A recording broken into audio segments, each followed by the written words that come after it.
God's identity revealed. First, we have to deal first the absolute attributes of God. Some attributes are termed absolute because they describe who God is in and of Himself. They are not in relationship to anything or anyone else.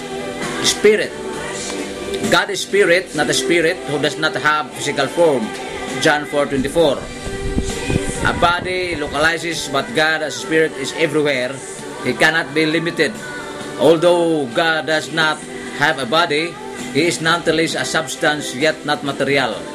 Spirituality goes farther than simply identifying God as not having a body.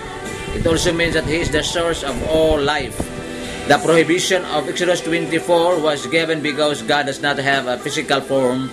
Hence, it is wrong to make any likeness of Him.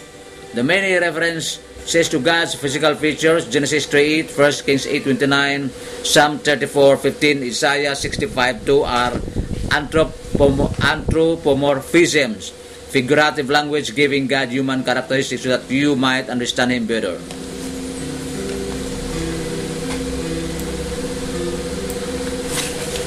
Because God is spirit, there is a realm of reality that is present other than just the realm of the physical.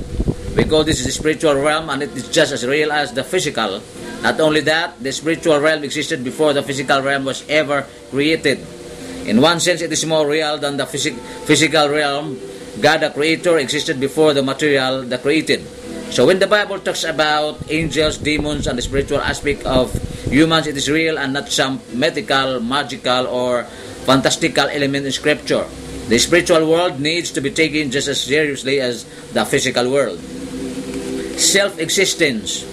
God's self-existence means He has the ground of His existence in Himself. God is independent in His being, but also He is independent in everything else. In His virtues, decrees, works, and will.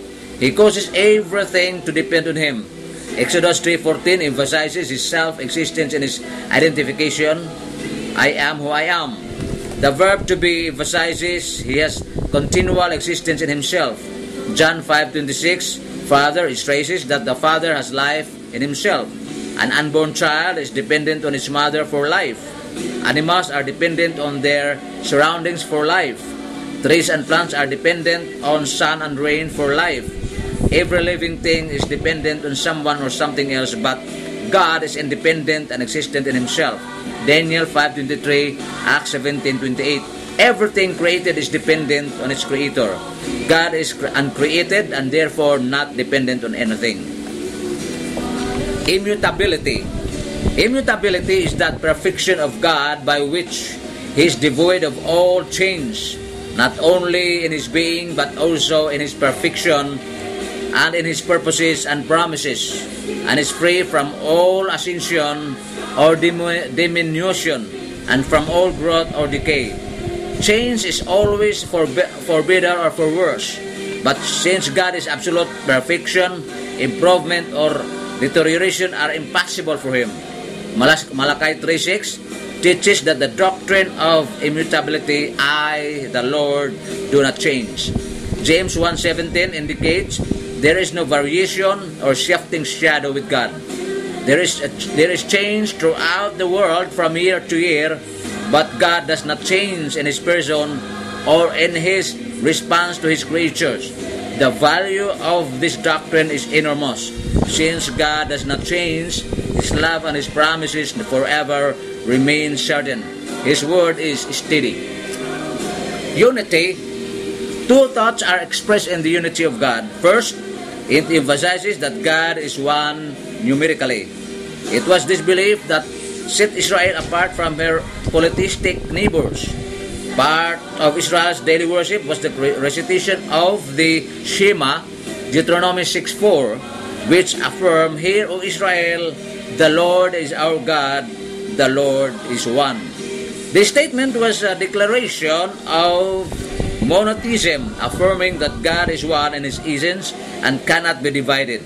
It also affirmed Him as absolutely unique. There is none other than can be compared with Him. Exodus 15:11. The emphasis on God as a numerically one is also stressed in 1 Timothy 2:5 and 1 Corinthians 8:6.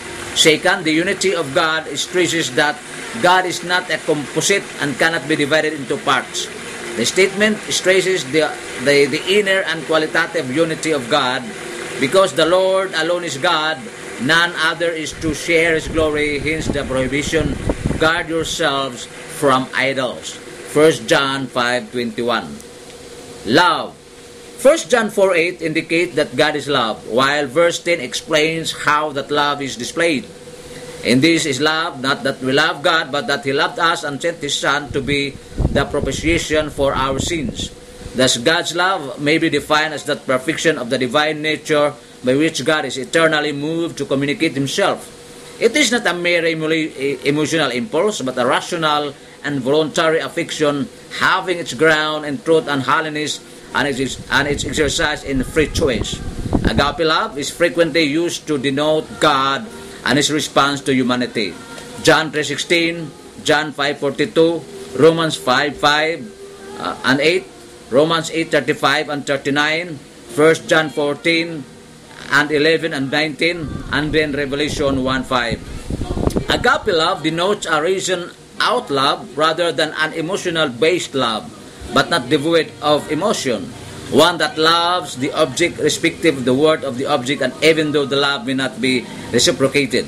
It is unconditional love for another.